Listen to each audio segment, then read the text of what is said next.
Bismillahirrahmanirrahim. Assalamualaikum warahmatullahi wabarakatuh. Innal hamdalillah nahmaduhu wa nasta'inuhu wa nastaghfiruh wa na'udzu billahi min syururi anfusina wa min sayyiati a'malina. Man yahdihillahu fala mudilla lahu wa may yudlil falan tajida lahu waliyyan mursyida. Asyhadu an la ilaha illallah wa asyhadu anna Muhammadan abduhu wa rasuluhu la nabiyya wa la rasula ba'dah. Baik, hadirin yang dirahmati Allah Subhanahu wa taala.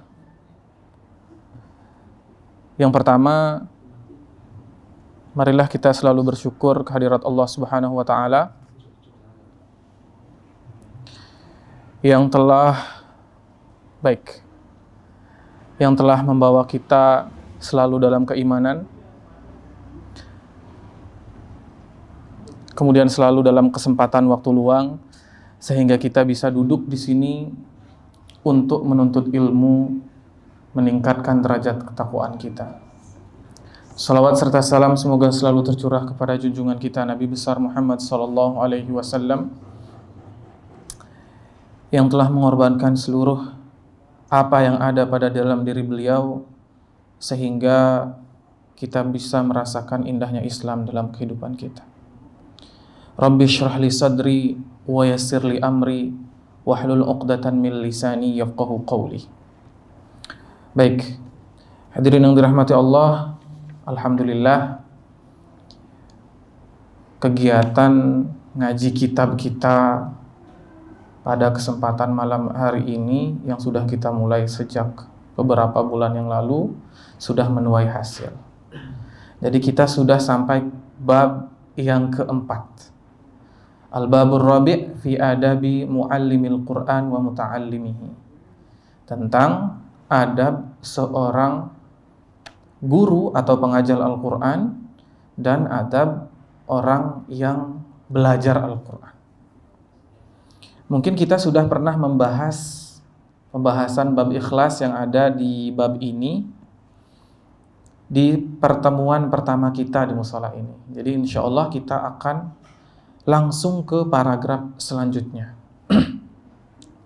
Jadi di sini Imam Nawawi menyebutkan hadzal bab ma'al babaini ba'dahu huwa maqsudul kitab wa huwa tawilun muntashirun jiddan. Jadi sebagaimana yang telah disampaikan minggu lalu, bab ini kemudian dua bab setelahnya adalah maksud dan tujuan ditulisnya kitab ini. Wa huwa tawilun muntashirun. Dan hal ini adalah pembahasan yang panjang, kemudian pembahasan yang memang sudah menyebar di kalangan kaum muslimin. Jadi kita sudah membahas tentang fasal pertama di bab tentang adab orang yang mengajarkan Al-Quran dan orang yang belajar Al-Quran. Dalam hal ini belajar agama Allah Subhanahu wa taala. Jadi kita langsung ke hadis Rasul sallallahu alaihi wasallam yang diriwayatkan oleh Imam Bukhari dan Muslim. Nabi sallallahu alaihi wasallam bersabda, "Innamal a'malu binniyat." Sesungguhnya setiap amal perbuatan itu tergantung dari niatnya. Wa innama likulli imri'in ma nawa. Sesungguhnya setiap orang itu dinilai dari niatnya juga. Jadi ketika kita melaksanakan baik itu amalan lisan, amalan hati, kemudian amalan perbuatan yang disebut dalam syarah Al-Arba'in An-Nawawiyah karangan Ibnu Daqiq. Jadi nilai itu dihitung sesuai kadarnya, baik itu amalul qalbi atau amalul lisani atau amalul jawarih. Baik yang di hati, niat di hati, jadi apa yang kita pikirkan tentang Islam atau apa yang akan kita lakukan yang baru kita rasakan tentang kemajuan Islam, itu ada ganjaran dan terhitung sesuai dengan kadar niatnya. Kemudian lisan juga. Apakah kita mengatakan kita beriman kepada Allah, kemudian ketika kita menyampaikan yang hak kepada manusia, itu niatnya benar dan niatnya terukur sebagai keikhlasan. Jadi itu juga menjadi ukuran. Kemudian yang terpenting itu adalah amalan tubuh yang sering kita lakukan. Apakah niat kita itu sudah benar atau belum? Jadi itu mungkin terhitung dari besar dan kecilnya niat. Jadi kita bayangkan saja mungkin jika orang yang memang niatnya itu besar, sekalipun hal itu kecil, jika memiliki faedah dan dapat meningkatkan ketakwaan kita, pasti kita laksanakan. Jadi ketika orang yang memang niatnya itu tidak ada, ya berarti dia tidak terhitung sebagai ibadah. Ketika ditanya, Pak, kok enggak pernah sholat ke masjid? Saya sakit. Sakit apa? Panu. Sakit panu enggak ke masjid. Keesokan harinya ditanya, masih enggak ke masjid? Masih sakit. Sakit apa? Kelilipan kerikil. Kelilipan enggak sholat di masjid. Padahal salah satu imam besar yang mana sudah diketahui seantero alam bahwa imam itu adalah imam sunnah, ahli hadis. Imam Ahmad bin Hambal mengatakan sholat berjamaah itu wajib bagi laki-laki. Walaupun jumhur ulama berkata sunnah muakkadah dan naik tingkat dikatakan oleh Imam Nawawi dalam Al-Majmu' menjadi fardu kifayah, akan tetapi ketika kita sadar bahwa seorang muslim laki-laki itu memiliki peranan penting untuk memajukan kehidupan Islam, seharusnya kita dapat mewajibkan diri kita untuk sholat berjamaah. Baik, kita langsung ke paragraf yang selanjutnya, ada di halaman setelahnya. Wa anil Harits al-Mahabisi rahimahullah. Dari Harits al-Mahabisi rahimahullah, beliau berkata, di sini disebutkan oleh Imam Nawawi, masih tentang keikhlasan dan hati yang jujur. As-sadiqu huwa alladhi la yubali walau kharaja an kulli qadrin lahu fi qulubil khalaiq min ajli salahi qalbihi. Jadi orang yang ikhlas atau orang yang jujur itu artinya dia jujur terhadap dirinya sendiri nih. Dia itu tidak peduli, la yubali walau kharaja an kulli qadrin lahu fi qulubil khalaiq min ajli salahi qalbihi. Jadi makna umumnya itu tidak peduli walaupun ada secuil hal keluar dari orang-orang di sekitarnya tentang apa yang ia kira tentang dirinya. Misal ada orang mengajar, kemudian tiba-tiba muridnya itu berpaling dan menganggap guru tersebut, oh ini orang kok sudah tidak beriman lagi di mata saya, dia tidak peduli. Yang ia pedulikan hanya ketakwaan dan ketaatannya kepada Allah Subhanahu wa taala dan selalu introspeksi diri. Kemudian wala yuhibbu ittila'an nasi ala mathaqilidz dzarri min husni amalihi. Dan kalau dia jujur, memang ikhlas mengharap ridho Allah Subhanahu wa taala, dia itu tidak suka dilihat oleh manusia ketika ia berbuat baik walaupun itu sekecil atom. Jadi ala mathaqilidz dzarri min husni amalihi. Dzarrun itu artinya partikel terkecil yang ada di alam semesta. Jadi walaupun terlihat hanya menyingkirkan koral di jalan, ketika dilihat manusia dan di situ ada potensi ia untuk berbuat riya, dia malah tidak suka. Nah, itu sebenarnya orang yang jujur kepada dirinya. Wala yakrahu ittila'an nasi 'ala sayyi'i min amalihi. Dan sebenarnya juga dia tidak takut gitu. Kalau misal dia berbuat keburukan dilihat sama manusia. Gitu ya, ini orang jujur. Kalau misal mungkin dia khilaf berbuat keburukan, kemudian ada manusia melihat dia tidak terbawa pikiran, tidak baper deh. Nah mungkin yang terjadi, banyak terjadi di diri kita dan di kalangan masyarakat. Ketika kita ingin berbuat baik itu, kalau dilihat gembira, itu ada indikasi sedang tidak jujur dalam hati. Jadi ketika akan berbuat baik, gimana caranya biar dilihat manusia? Ketika ingin berbuat baik, gimana saat manusia itu ada saya berbuat baik? Kalau enggak usah. Toh enggak dilihat. Toh enggak dipuji. Toh saya enggak dapat apa-apa dari sana. Kemudian, fa inna karahatahu lidzalik dalilun ala annahu yuhibbu ziyadah indahu.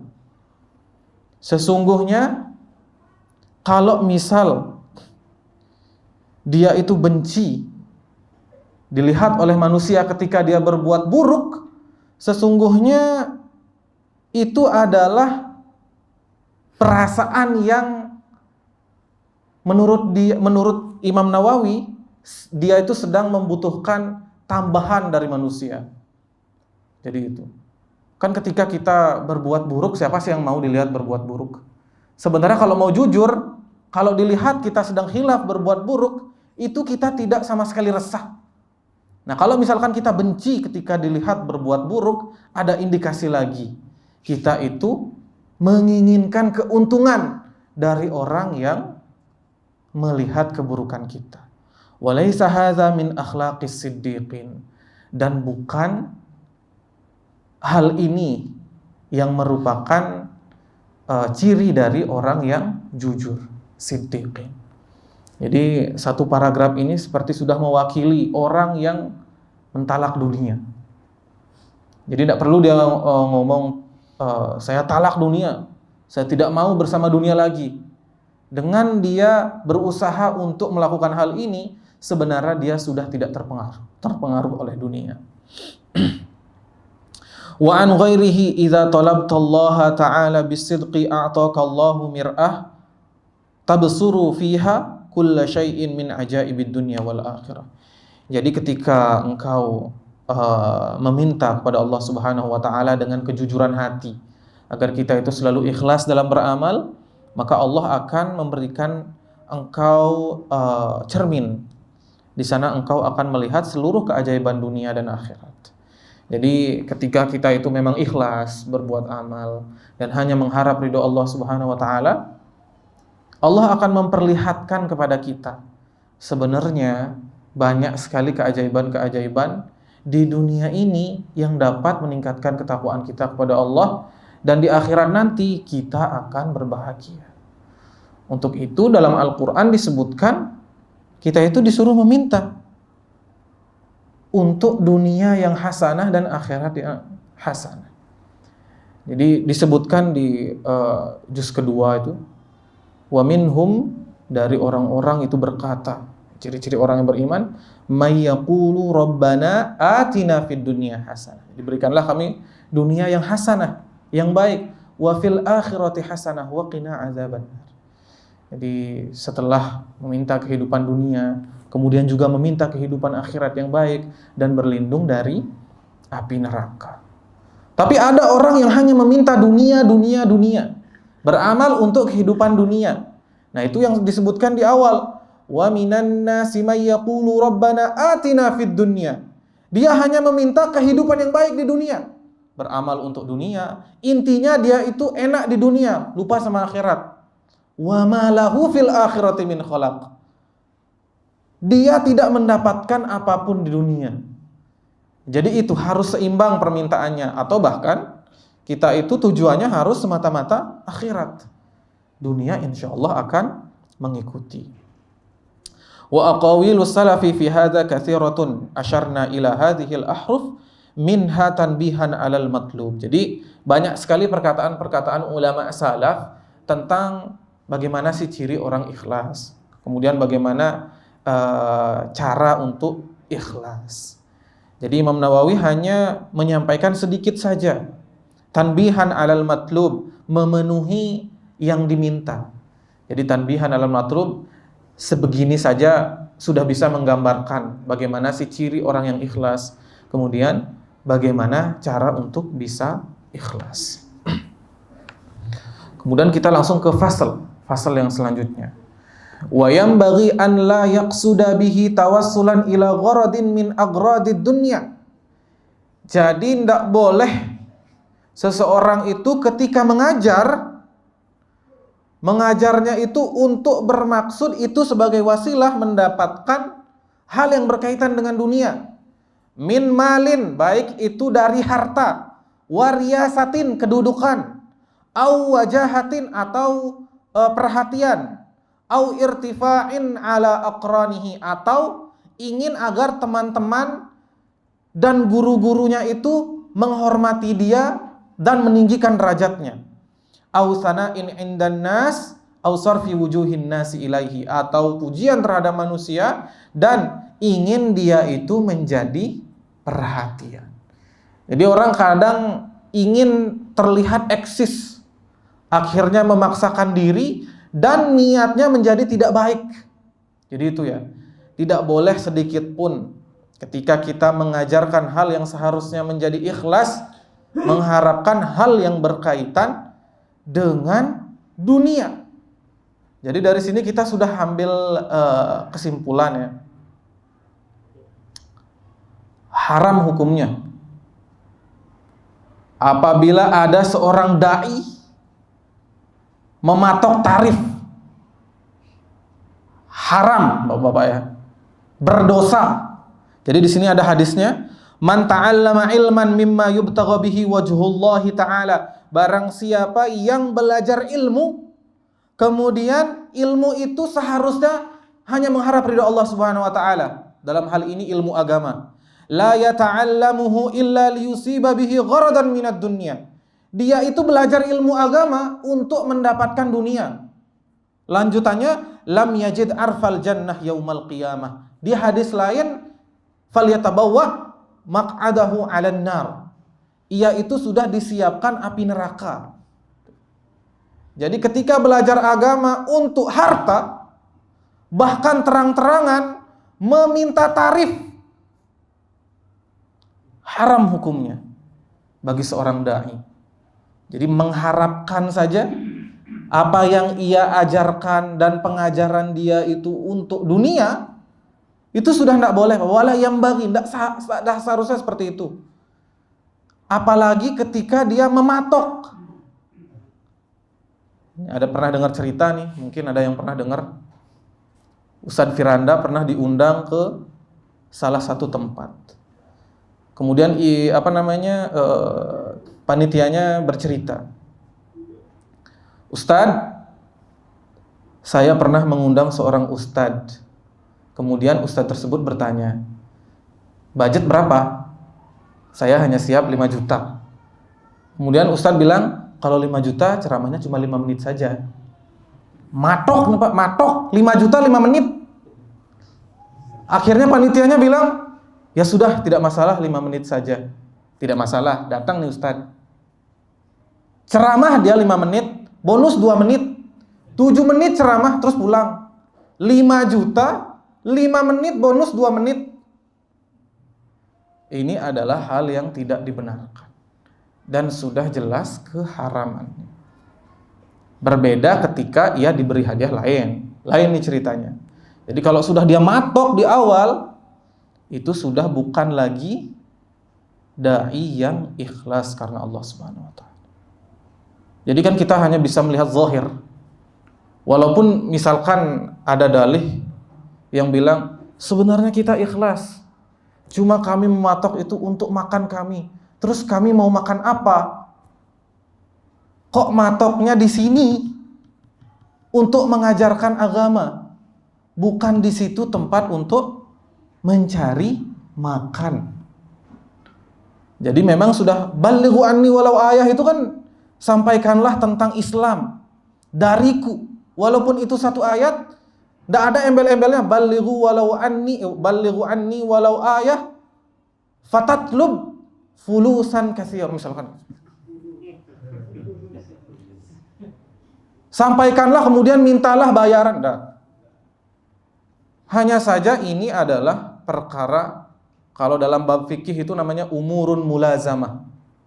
Jadi ketika orang itu menggunakan jasa dan dia digaji, itu tidak masalah dan ada di zaman Rasul.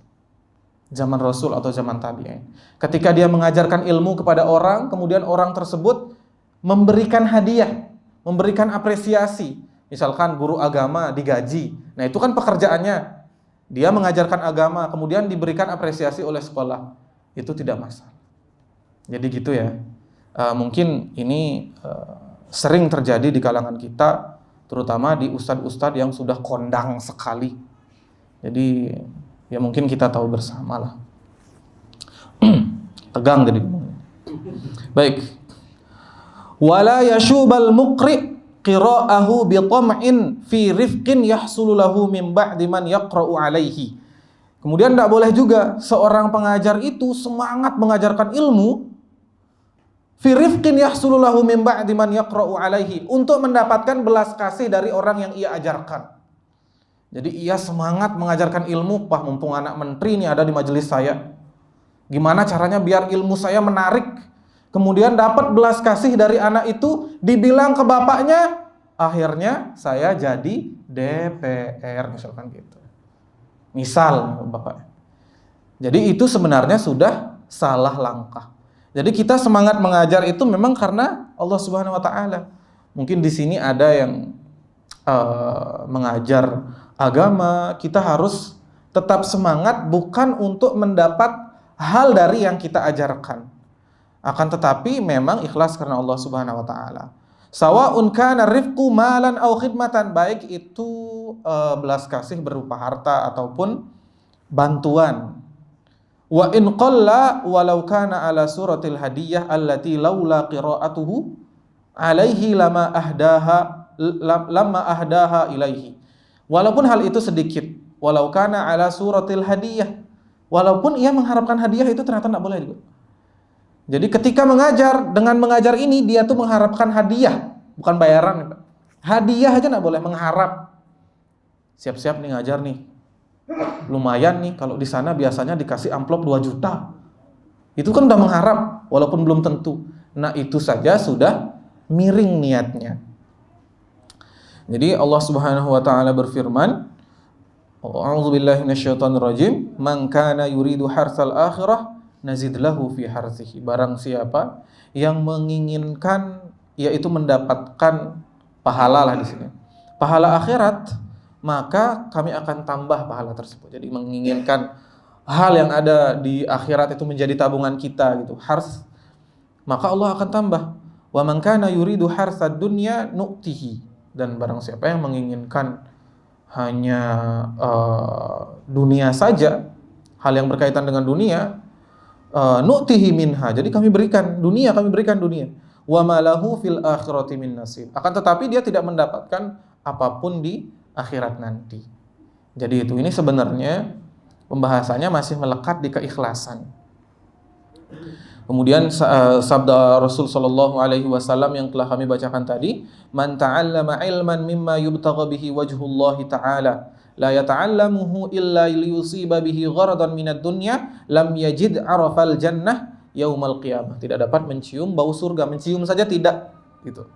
Kemudian wa an Anasin wa Huzaifah wa Ka'ab bin Malik radhiyallahu anhum, dari Anas, dari Huzaifah dan dari Ka'ab bin Malik, anna Rasulullah sallallahu alaihi wasallam qala, Rasul sallallahu alaihi wasallam bersabda, man talabal ilma liyumariya bihi sufaha, barang siapa yang menuntut ilmu hanya untuk membodohi orang-orang yang bodoh, jadi agar terlihat pintar gitu, au yukatsira bihil ulama, atau untuk membantah ulama agar terlihat berwibawa dan dipuji orang, au yasrifa bihi wujuhan nasi ilaihi, atau agar mendapat perhatian, falyatabawwa maq'adahu minan nar. Ini lebih jelas lagi nih, maka telah disiapkan tempat duduknya di neraka. Belum masuk neraka udah disiapin tempat duduknya. Jadi man talaba ilman, jadi kita ketika menuntut ilmu, kemudian terbersit niat kita menuntut ilmu untuk apa? Untuk membodohi orang yang bodoh. Jadi inti belum ada apa-apanya dibandingin ana udah ke majelis di Raudhah setiap hari, setiap subuh dan Jumat. Ente cuma di rumah dengar ceramah YouTube ngantuk. Jadi untuk membodohi, udah tahu ente kitab At-Tibyan. Siapa tuh yang ngarang kitab At-Tibyan? Biar serem aja. Tahu nggak Imam Nawawi tanggal berapa wafat? Tahun berapa wafat? Gitu dah. Itu orang bodoh diajak ngomong. Kemudian serius belajar untuk membantah ulama. Jadi ketika tidak suka dengan ulama, kemudian kita belajar ilmu menyengaja untuk membantah ulama, kemudian dapat dilihat oleh manusia agar dia itu bangga. Nah, ini juga sudah tidak boleh. Jadi emang belajar aja ikhlas karena Allah Subhanahu wa taala. Ketika ada orang bodoh, ya kita ajari, jangan kita sombongkan diri kita. Ketika ada orang pintar, kemudian dia terpleset dan kita mempunyai otoritas dan kemampuan untuk membantah dan meluruskannya, ya bantah-bantah aja. Tapi bukan itu tujuan utama kita untuk menuntut ilmu. Gitu ya. Jadi bukan untuk mencari perhatian juga di sini disebutkan an yasrifa bihi wujuhan nas, untuk mendapat perhatian dari manusia. Jadi kita rajin untuk duduk menuntut ilmu di majelis hanya karena ingin dibilang Masya Allah soleh sekali. Ternyata kelakuannya bukan roh halus, misalkan gitu. Ternyata sesuai dia dengan penampilannya yang rohani. Masya Allah. Ya mungkin di sana ada, misalkan kita pakai lagi contoh, ada orang yang kita itu memang pengen lagi mencari perhatian dia, biar kita itu bisa dekat dengan dia dan misalkan dijodohkan dengan anak putrinya. Misalkan. Ketika dia itu hadir, kita gimana caranya biar hadir? Pokoknya biar duduk pas di sampingnya dia, pakai parfum yang harum sekali, biar diingat kita ketika lewat, wah Hudzaifah nih. Nah, misalkan seperti itu. Itu sudah memalingkan dari keikhlasan. Nah, kemudian fasal yang selanjutnya, faslun ikhlasil muallim lahu. Jadi ikhlasnya seorang muallim untuk mengajarkan mengajarkan ilmu agama kepada murid dan untuk kebaikan dirinya sendiri. Nah, muallim itu selain mengajarkan ilmu kepada orang untuk kebaikan muridnya atau orang yang mendengarkannya, tapi muallim itu belajar juga mengajar ilmu juga untuk kebaikan dirinya. Melatih keikhlasannya, gimana caranya biar dia itu juga baik. Gitu. Nah, di sini disebutkan di awal wali yuhadzir min karahatihi qira'ata ashabihi ala ghairihi mimman yuntafa'u bihi. Maka berhati-hatilah apabila seorang muallim itu benci atau tidak suka ketika teman duduk atau orang yang mendengarkannya itu mengambil ilmu dari orang lain yang bisa bermanfaat untuk dirinya. Wa hadhihi musibatun yubtala biha ba'dul muallimin al-jahilin.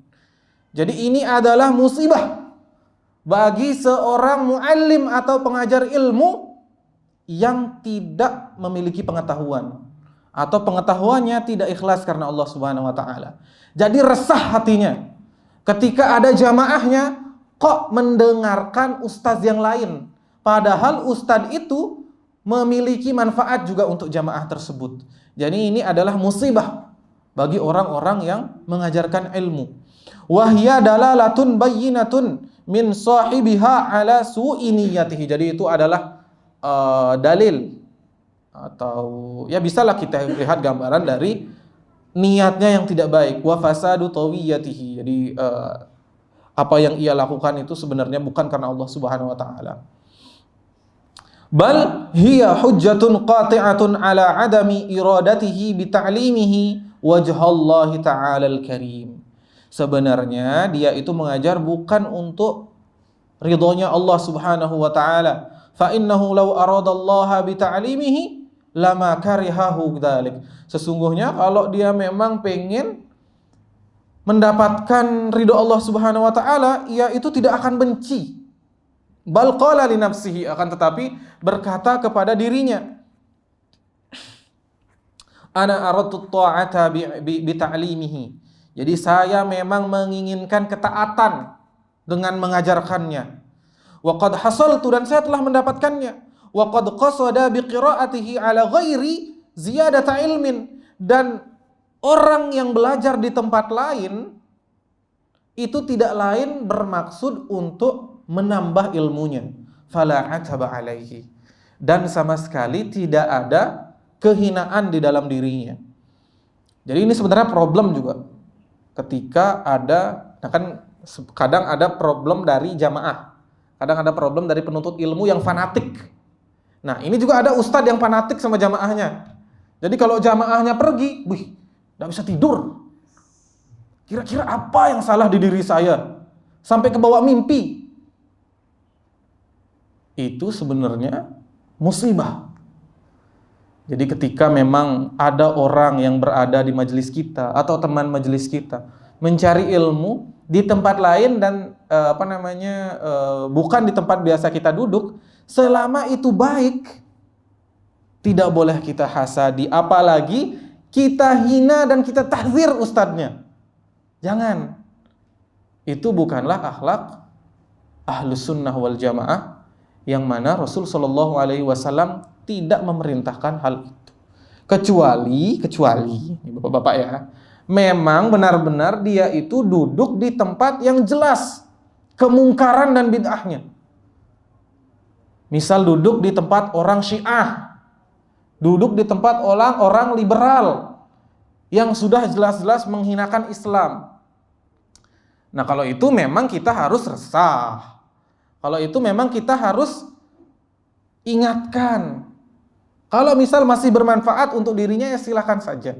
Tapi kalau memang sudah jelas dia itu duduk di majelis yang tidak benar, kemudian di dalamnya hanya terdapat kemungkaran.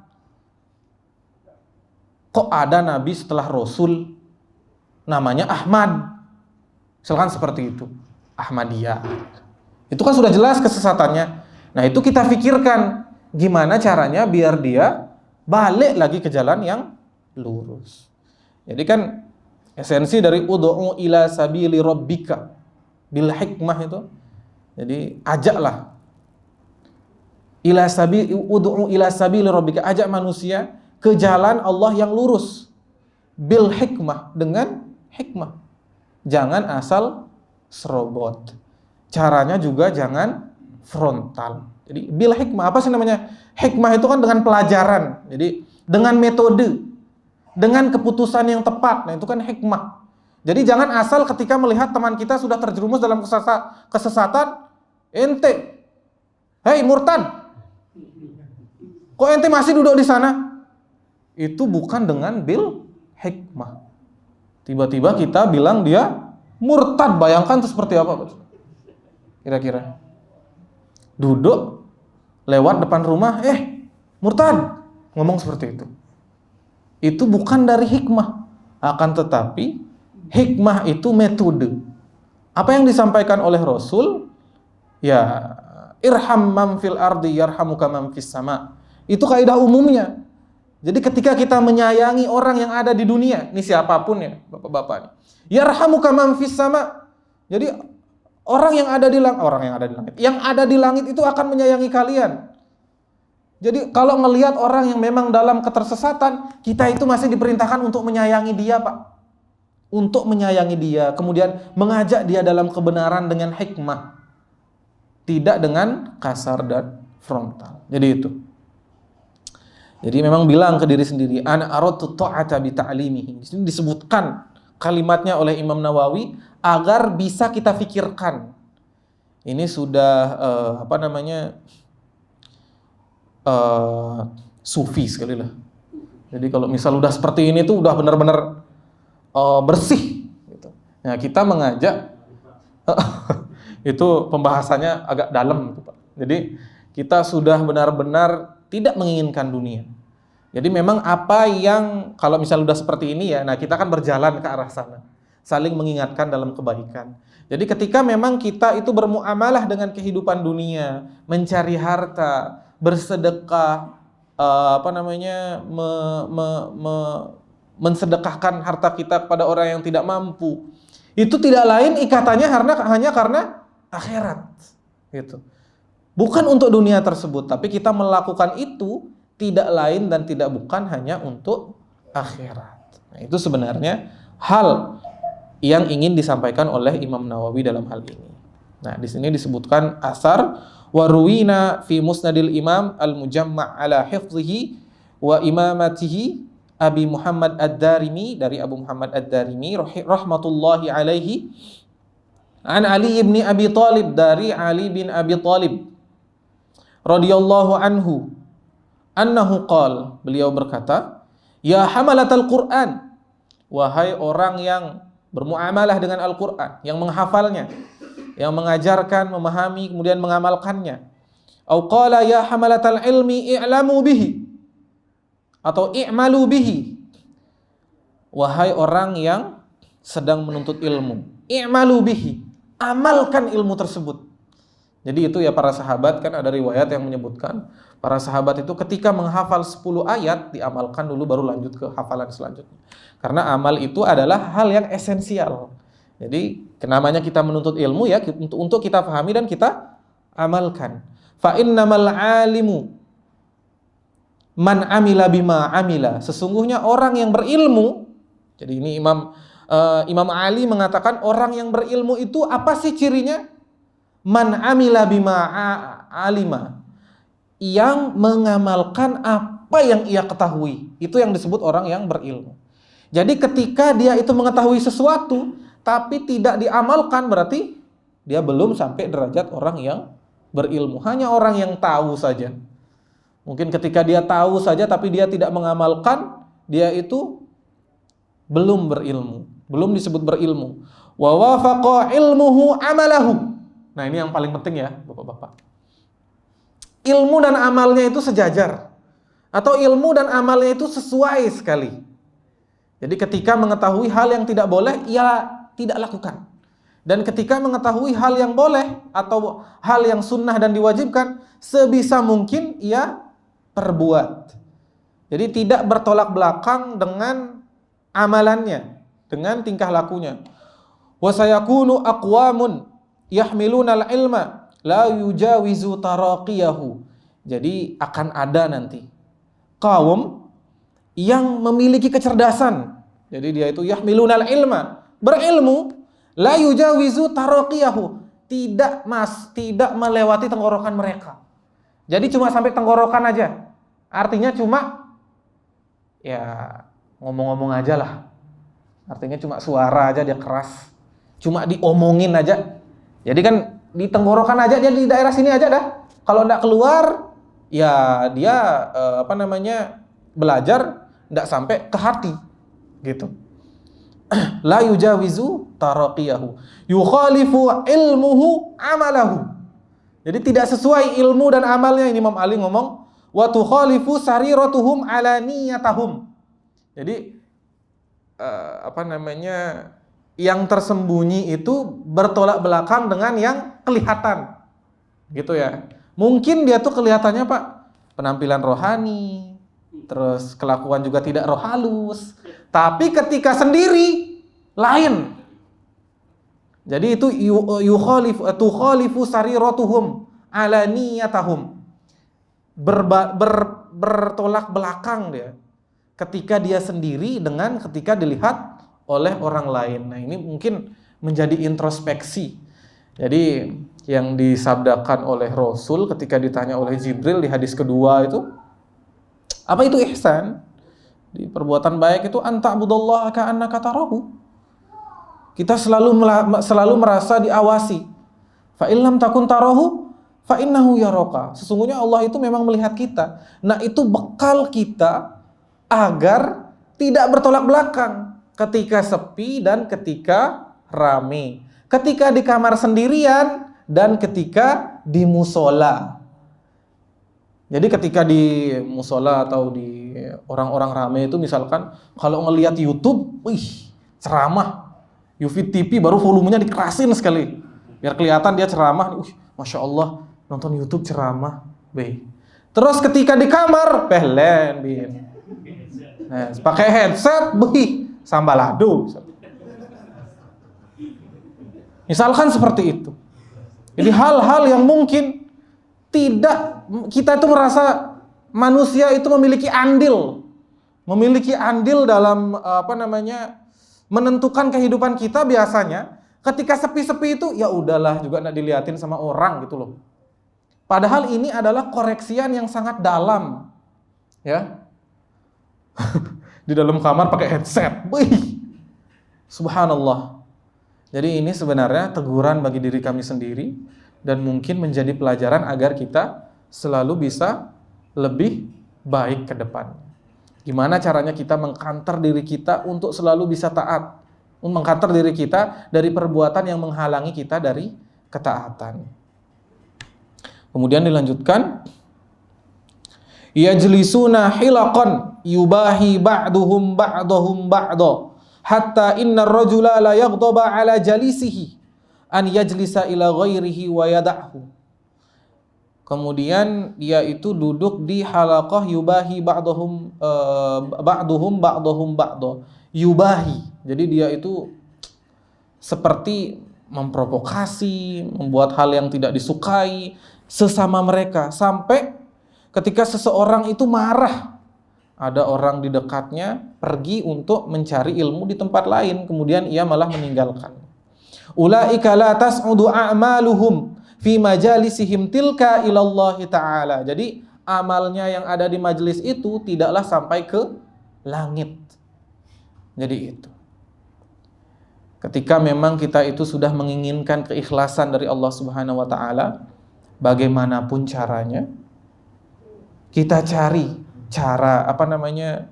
caranya, kemudian kita masukkan ciri-ciri hal yang disampaikan oleh Imam Nawawi di diri kita. Jangan sampai hal-hal yang harusnya kita pelajari itu sampai ke hati, tapi sampai ke tenggorokan saja.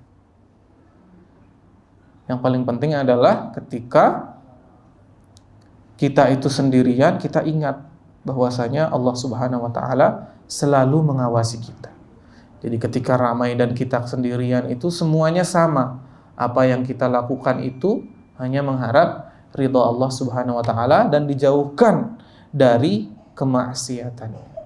Jadi sekarang kan walaupun kita tidak ingin, tapi kita dengar. Walaupun kita tidak ingin melakukan sesuatu, tapi kita lihat gitu. Itu mungkin sering kita dapati di kehidupan sehari-hari. Jadi itu ya. Baik, mungkin kita sudahi 5 menit terakhir. Mungkin ada pertanyaan dari bapak-bapak sekalian atau diskusi, boleh kita diskusi bersama. Thayyib, tafadhal. Nah. Ada orang yang berumur Ustaz. Setelah menuntut ilmu itu bikin hatinya keras Ustaz. Di grup kerjaannya nekel orang. Nekel. Gimana Ustaz? Nanti orang ngerokok bukannya dakwahin itu nanti di akhirat dituntut gitu weh. Melayat dah ya. Jadi sudah nekel, tacklingnya anarki lagi. Bisa gitu ya, tackling anarki. Nah, itu sebenarnya ya tidak masuk lagi di sini dia, maksudnya ya kemungkinan besar dia itu duduk di majelis pertama tidak sampai esensi ilmu ke dalam hatinya. Jadi kan ilmu itu seiring dia berjalan dengan adab, dengan akhlak. Tapi ketika dia berilmu malah tambah kasar, malah tambah keras, berarti ilmu yang masuk ke dia itu bukan ilmu hakiki gitu. Jadi bukan seperti itu orang yang berilmu. Misalkan kayak di grup tuh bilang lah neckling. Habis itu necklingnya keras sekali lagi. Kayak misalkan orang merokok, nih kita harus lembut nih sama orang merokok. Tapi ketika kita ditanya tentang hukum rokok, ya harus kita jelaskan tentang keharaman rokok itu. Tapi ketika kita itu bermuamalah dengan orang merokok, itu tuh kita harus pelan dan santai. Orang merokok nih Pak, kalau misalkan dia itu kecanduan, nih, rahimahullah, semoga dosa-dosanya diampuni, dulu Abi, perokok berat, berhenti ketika beliau sakit. Semoga dosa-dosanya diampuni. Jadi dulu itu, perokok nih Pak ya, ada kan sing mam nasi, Pak, daripada sing ruku. Jadi, disuruh milih dia, nih misalkan, pilih nasi apa rokok?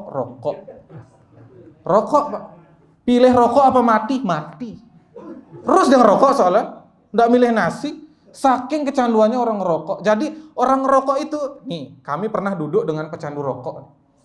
Beliau curhat nih, sambil megang rokok. Habis dia, jab, Huzaifah jab mungkin, sampai dipraktekin. Sebenarnya dalam hati saya akui rokok itu haram. Tapi iblis laknat nih Jeb. Jadi itu untuk baik sebentar lagi ya Bapak. Jadi itu orang merokok tuh seperti itu, nggak bisa langsung kita kanter. sebagaimana al-ilmu bitadarruj, tarku al-kabair juga bitadarruj. Jadi meninggalkan dosa juga bitadarruj dia.